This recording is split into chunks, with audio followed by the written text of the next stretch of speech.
projeto físico ao conceito, engenharia reversa, identificando as tabelas.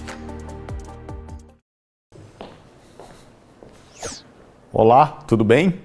Nesta aula, iremos discutir a correspondência entre as tabelas e o modelo relacional, bem como a classificação das tabelas, suas chaves e colunas.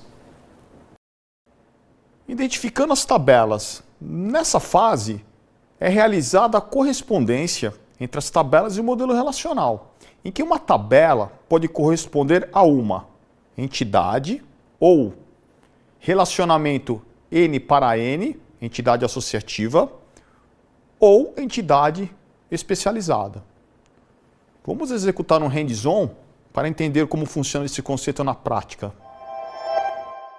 Nesse hands-on, vamos entender o processo de engenharia reversa.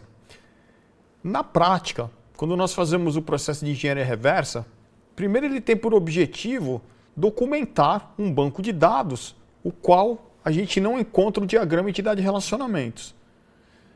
Nós podemos executar a engenharia reversa de duas formas.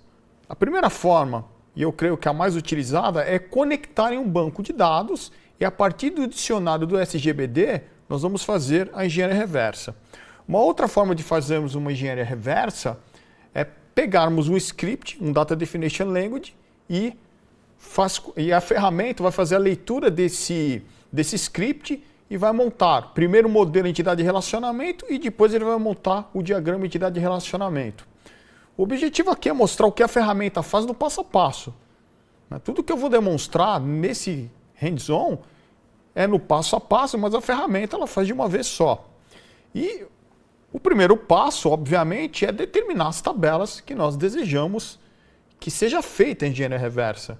Então, no mínimo, nós temos que determinar as tabelas que, nesse caso, são tabela cursos, disciplinas, laboratórios, prédios, salas e turmas. Então, não sei como essas tabelas se relacionam.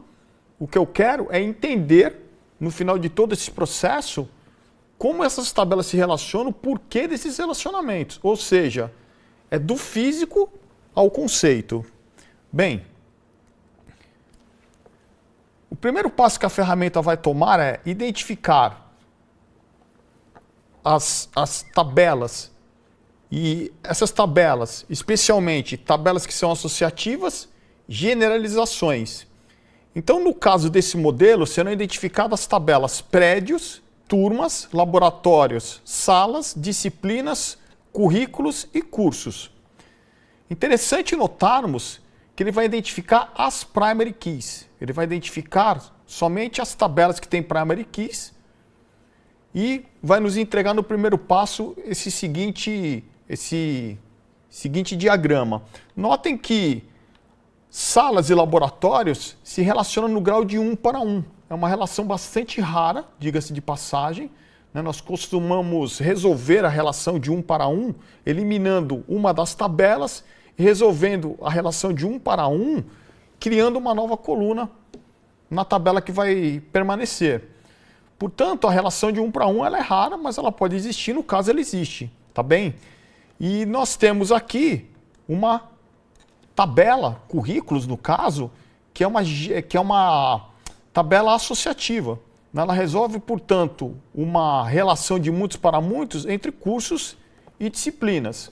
Já a tabela prédios e a tabela turmas, por enquanto, eu não sei se essa tabela é pai, eu não sei se essa tabela vai ser filha em algum momento, porque ele só identificou as chaves primárias. Bem, é importante, nesse momento, conhecermos a nomenclatura do modelo físico. Então, no modelo físico, nós temos a tabela de empregados, toda tabela tem colunas, que nesse caso, essa tabela é composta pela coluna Employee ID, pela coluna Last Name, E-mail e Department ID. Toda tabela tem linhas, temos aqui diversas linhas, existem literaturas que chamam de registros, tuplas, também é um termo bastante utilizado no meio dos dados. Então, eu posso dizer que eu tenho 15 tuplas, 15 registros ou 15 linhas. Finalmente, aqui nós temos as constraints. Então, as restrições, nesse caso, primary key. Lembrando que uma primary key ela não pode repetir, né? Esses dados aqui a gente percebe que eles não se repetem, tá certo? Por se tratar de uma chave primária. E o dado tem que existir nesse caso. Nós temos a chave única, a unique key, para a coluna e-mail. Portanto, e-mail.